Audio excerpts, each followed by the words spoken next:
बिस्मिल्लाहिर्रहमानिर्रहीम, अस्सलाम वालेकुम। My name is Mohammed Usman Ghani. Welcome to course Edix. आज का जो हमारे पास चैप्टर है, चैप्टर नंबर 7, जिसका नाम है अलजेब्रिक एक्सप्रेशन। तो चैप्टर का नाम दो नामों पे मुश्तमिल है, एक अलजेब्रिक और एक एक्सप्रेशन। तो सबसे पहले हम अलजेब्रिक के बारे में पढ़ते हैं, फिर एक्सप्रेशन के बारे में पढ़ते हैं। अलजेब्रिक में हमने क्या क्या चीज़ें डिफाइन करनी है, बेसिक ऑपरेशन पढ़नी है, प्लस माइनस मल्टीप्लाई डिवाइड पढ़ना है, ये 4 चीज़ें पढ़नी है।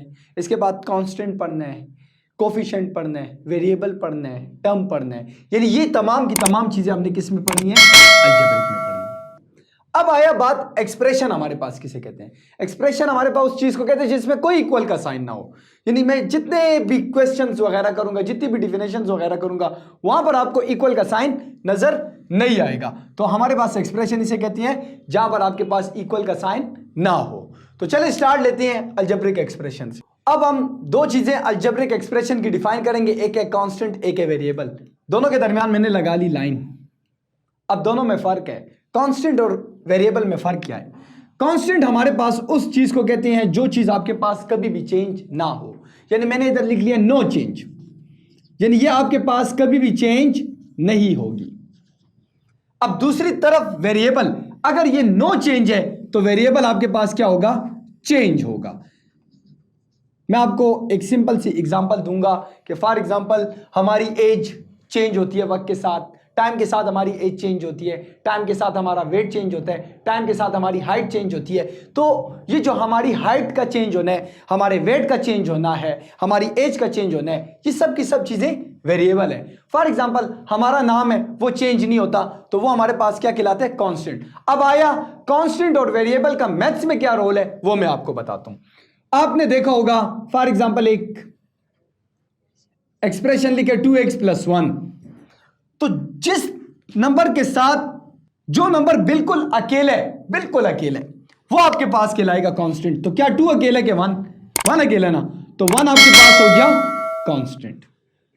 अब जो आपके पास अल्फाबेटिक टाइप होंगे x y z, ये आपके पास कहलाएंगे वेरिएबल। तो ये रहा हमारे पास फर्क कांस्टेंट और वेरिएबल को पहचानने का। चले मैं एक और एग्जांपल लिखता हूं ताकि आपको समझ आ जाए। Let's suppose 7x - 3। अब आप मुझे बताएं x क्या है और 3 क्या है।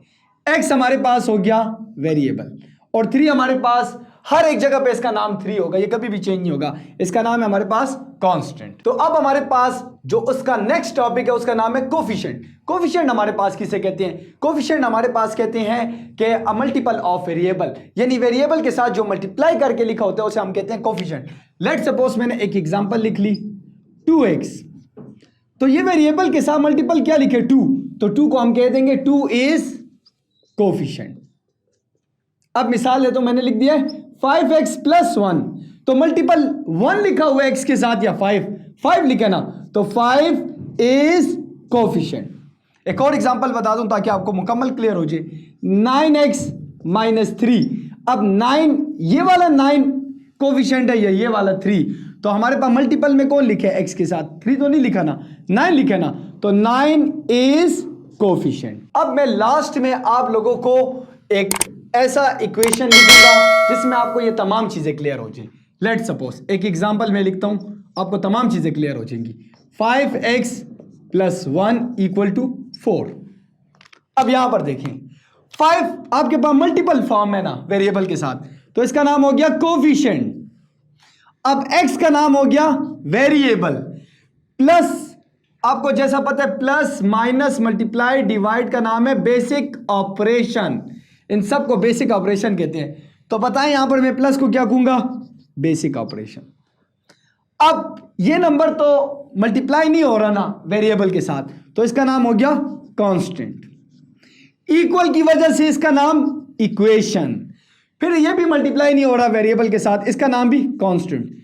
तो 1 2 3 4 5 6 बातें आपके पास एक इक्वेशन में निकल आई।